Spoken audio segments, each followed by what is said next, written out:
The following is from an appearance that I made recently concerning the Big Brother state that is now openly being set up in America. If people think that what they have only just now learned about is shocking, well, as the saying goes, you ain't seen anything yet. There is another project that has been underway for a long time now which will make many people wish that the absolute invasion of personal privacy that is now taking place was the worst that could happen. But that invasion of privacy is only the beginning, as you will see. Now there are a great many that will openly, and some even vehemently, contest what I stated in that speech. But there is absolutely no one who can provide absolute proof that what I was speaking about is not going to happen, because the evidence that it is already underway is everywhere, and openly visible for all to see. Watch it, and then judge for yourselves.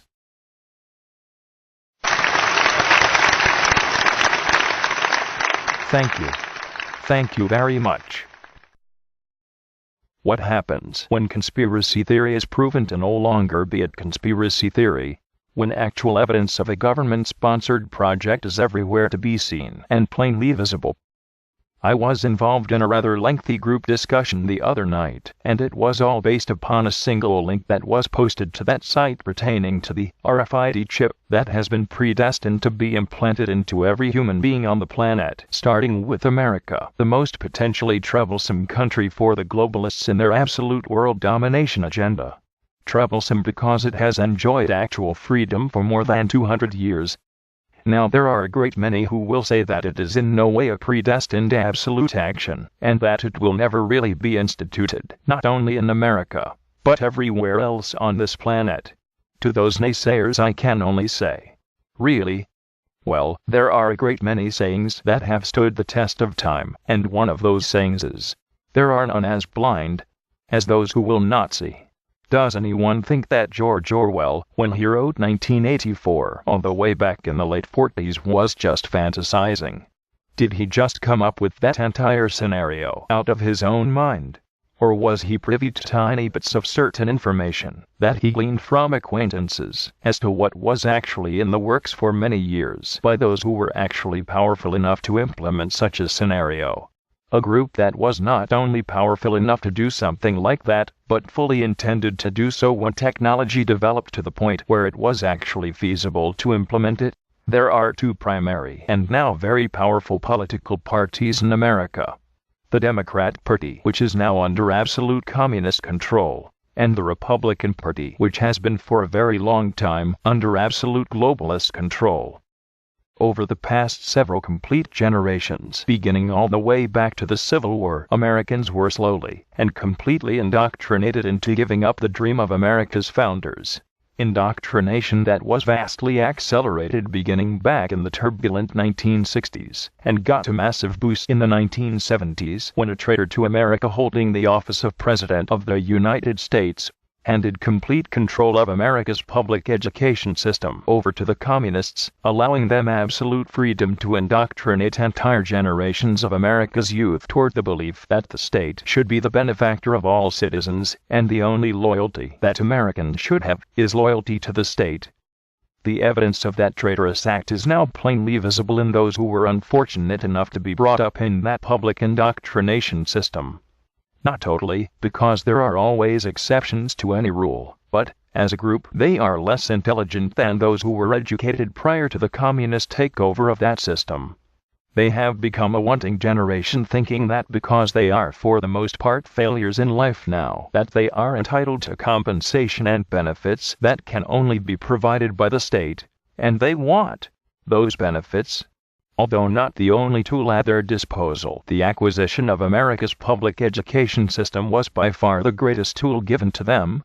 Through that system they were able to lower the intellect of entire generations. They were able to use that system to successfully attack and break apart the American family unit itself by telling children not to respect their parents, and that if they did not like anything that their parents did concerning them, they could always contact the state, and the state would rescue them from their parents, and punish their parents as well. They were able to successfully emasculate entire generations and teach them to fear physical conflict of any kind.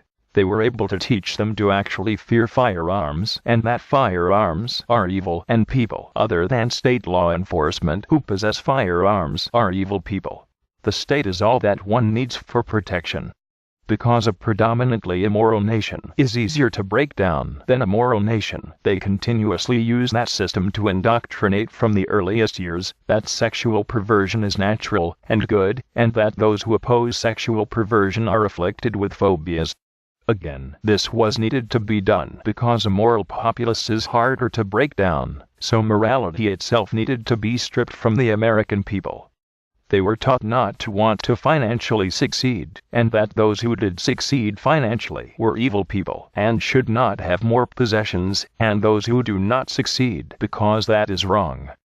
They were taught that there should be no winners or losers in any form of competition, and that all people should be equal under the benevolent eyes and guidance of the state. In other words, they were indoctrinated to be totally obedient minions of the state. However, indoctrination of the youth was not restricted only to the education system. They used the highly influential avenues of movies, television, and music to further solidify the indoctrination. Then, to further the orchestrated decline of morality in America, Christianity, the religion of the founders of America, and the primary religion of the majority of America's citizens, was also continuously and ruthlessly attacked with great success. The attempt to replace Christianity in America with the brutal medieval cult of Islam is well underway, and with the aid of corrupt leftist judges is succeeding at almost every attempt. Now America is ready for the final dehumanization and destruction of this nation, complete with the setting up of a Big Brother government that even Orwell could not envision with the technological restrictions of his time period. Big Brother is here, and Big Brother is here to stay, and will now only get more powerful with each new day that arrives. There now exists the highly efficient radio frequency identification chip, or RFID for short. This microchip can store a person's complete personal history on it. It will display who that person is, where they were born, where they live and have lived their entire lineage, their complete medical history, where they have traveled, and when, what, as well as when and where they purchased anything, as well as how much they spent for those purchases, their present medical and physical condition, what personal vices they have such as alcohol and drug use, as well as how often they consume those vices, down to even the last time they used any of their personal vices. Those chips will also be able to track a person's every move and show exactly where they are at any given point in time. A person's real-time banking can be utilized with that chip as well, so that a person no longer needs to carry credit cards, debit cards, cash, or checks on them ever again. And there is how Americans will be forced to submit to and comply with the Big Brother state that is being instituted. Because Americans have totally gone against the wishes of America's founders and have now completely resigned themselves to political parties, they are much more easily herded in any direction by those who are actually in control. Those people who associate themselves with the Republican Party are indoctrinated to fear the Communist Democrats. Those who associate themselves with the Communist Democrat Party are indoctrinated to fear the globalist-controlled Republican Party. However, both of those parties are actually controlled by the financial globalists and are used solely to manipulate the populace and herd them toward the absolute Big Brother state. There is now only one final action that has to take place, and once instituted there will no longer be any way to stop the actual enslavement of the entire populace. A great many people are very fearful of the pending financial collapse of America. They are very fearful of the continuing and deliberate devaluing of America's currency by the communists now in control of the majority of America's government. They are attempting to purchase as much gold as they can personally acquire. But what people fail to realize is that actual currency no longer exists in the primary financial world. It is all digitalized. Paper money is only printed and provided for people's personal use and nothing more. This can and will eventually be changed when the Big Brother government is ready to implement the use of the RFID chips nationwide. Tangible money will be totally eliminated, and all financial transactions of any kind will be done using only the RFID chip. There will be no more tangible money. You will be able to purchase nothing with paper money, or even gold. because both will have no value. No food, no water, no clothing, no gas for vehicles, no medical treatment of any kind. You will not be able to purchase or even rent homes. Nothing will be able to be purchased with tangible money or gold. All transaction of any kind will be through those chips. Even wages will be credits to those chips, and those who are self-employed will not be able to buy or sell anything without those chips. Any and all money a person receives for anything, from stocks, retirement funds, Social Security, anything and everything financial will only be through those chips. Even now the preparation for this final action is underway. The media is already preparing America for the inevitable by promoting the convenience of those chips, and if there is anyone at all who doubts that this is now inevitable and somehow thinks that it can be avoided, they should take notice of two things. First, Americans are concerned about the invasion of this country by millions upon millions of Hispanics who not only care absolutely nothing about America's sovereignty but believe that somehow they are entitled to take over this country. Many Americans are under the notion that this is not inevitable and that they can still prevent this from happening. Those Americans need to try and remember how far back it was that they first began to hear the words, "Press 1 for English," and how far back they began to see all products with labels on them printed in both English as well as Spanish. Now, do people still think that this can all be averted? Those actions took place long before Americans fully realized that their national sovereignty was being stripped from them. Those were done because it was decided that what Americans truly desired was no longer of any real importance and they would not be able to stop it from happening anyway. Second, RFID transaction chips are already starting to appear on products, which further shows that Americans will not be able to stop the inevitable. Those chips will further be glorified by the indoctrinating media by claiming the use of those chips will totally eliminate illegal transactions such as the drug trade, prostitution, and the like, and how America is going to be much better off now because of those chips. They will claim that crime of all kind could actually be eliminated because thieves could not dispose of ill-gotten goods, and if a person or persons commit a crime, their chip will show that they were there committing that crime. There is actually no limit to the ways that they will glorify the use of those chips. But what will not readily be disclosed, and in fact will actually be initially denied by government, is that whatever transmits and receives can also, and especially with the technology of today, be capable of producing an actual heart-stopping electrical charge. So if anyone commits a criminal act and tries to flee and in the process threatens to or actually ends the lives of any of the state's law enforcement personnel attempting to apprehend them, or if anyone at all is regarded as a potential physical or political threat to the state, they can be conveniently eliminated from a simple control panel. Also, there are those who consider themselves to be the elite of this world, and those people think that the world is overpopulated. They will be among those in control, and through those chips they will actually be able to control what they deem to be overpopulation by simply ending the lives of as many as they feel necessary in any given area to control the population levels in those areas. There are many people who think that they can resist this and just go back to living like the pioneers of old or like the Amish and Mennonites of today.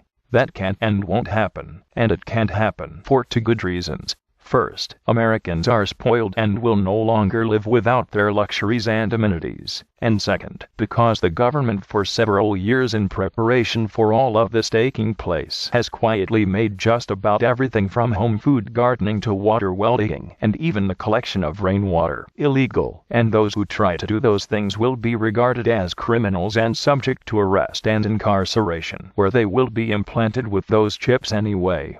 Many people have prepped for an extended survival period, but eventually all of their supplies will run out. Then what? With no way to acquire even the bare essentials for living, do they just quietly surrender and comply? Also by law that will be established, all children born in a hospital will be injected with that chip as soon as they are born. Americans have only themselves to blame for what is now coming. They voluntarily gave up their country by going against the wishes of the founders and aligning themselves with corrupt agenda-driven political parties, most of the people to what is now the Communist Democrat Party, as well as to the globalist Republican Party. But as a group, Americans themselves are to blame for what is now coming because they increasingly cared more about themselves and their personal lives than they did about their own country, and left all decisions pertaining to their country up to those who were in those agenda-driven political parties. Many people are concerned about all those FEMA camps that are presently in existence as well as others that are being planned. People are fearful of martial law being established. But maybe, just maybe, those camps are not going to be used primarily for incarceration of actual American patriots who choose to stand against tyranny. Those camps may actually be primarily government set up and controlled injection sites that people will be told to voluntarily report to in order to be injected with their personal chip and have it added to the system. Once this is finally instituted, there will not be any great need to forcibly round up people like cattle and inject them against their will. With tangible money and gold worth nothing, people will politely be told to either voluntarily comply or just die of starvation, thirst, exposure, and illness. Now there is an irrefutable constant concerning all of what I just stated, and that is that there will always be those who will deny that this is an agenda that is well underway. Some will take that role upon themselves because they need to feed their own egos and regard themselves as voices of logic, calm, and reasoning. Some will take on that role because they are appointed to take on that role. But whichever the case, they are appreciated by those who actually have this agenda, because there are many people who will actually follow the advice of these people. It is their role, self-appointed or not, to calm the masses and allow this agenda to proceed without much difficulty. The definition of inevitable is 1. Unable to be avoided, evaded, or escaped, certain, necessary, an inevitable conclusion. 2. Sure to occur, happen, or come, unalterable. The inevitable end of human life is death. 3. That which is unavoidable. Using the two examples I stated earlier, this agenda is now inevitable, and as such, people will actually see in the not very distant future what literally decades of complacency has created for them, and it will definitely not be to their liking. Thank you.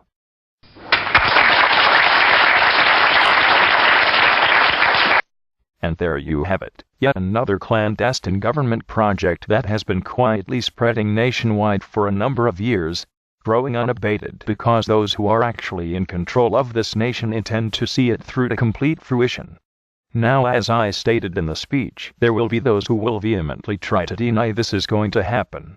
Some will even tone down their objections to say that all of this will be restricted to just carrying chipped cards. To those people I say two things. Read the article that I wrote concerning this and view the videos attached to that article. Also, when have you ever heard of America's government backing away from an absolute agenda of theirs? And as always, when American industry realizes that there is a project underway that in no way can be stopped, they begin preparing for its coming, the same as they did when they were informed that there would never be any real involvement by the federal government to stop the mass invasion of America by illegals. And whatever objections the actual citizens may have to what is going to take place are unimportant and will not be addressed. Generations ago, Americans voluntarily went against the dire warnings of the founders of this country, and they placed their entire destiny in the hands of primarily two agenda-driven political parties that are financed by the same group of financial globalists. And now they only have themselves to blame for what they could have actually stopped a long time ago, because as soon as America is placed into this system, the entire rest of the world will likewise and immediately be brought into it as well. So unfortunately, when something is as inevitable as this is, there is really nothing more that can be said about this subject, except that all people worldwide might as well prepare as best they can for this coming new world, because we are now openly being shown that it will not be stopped, and as stated, once fully in place, the order that is included in it will be easily enforced with nothing more than computers.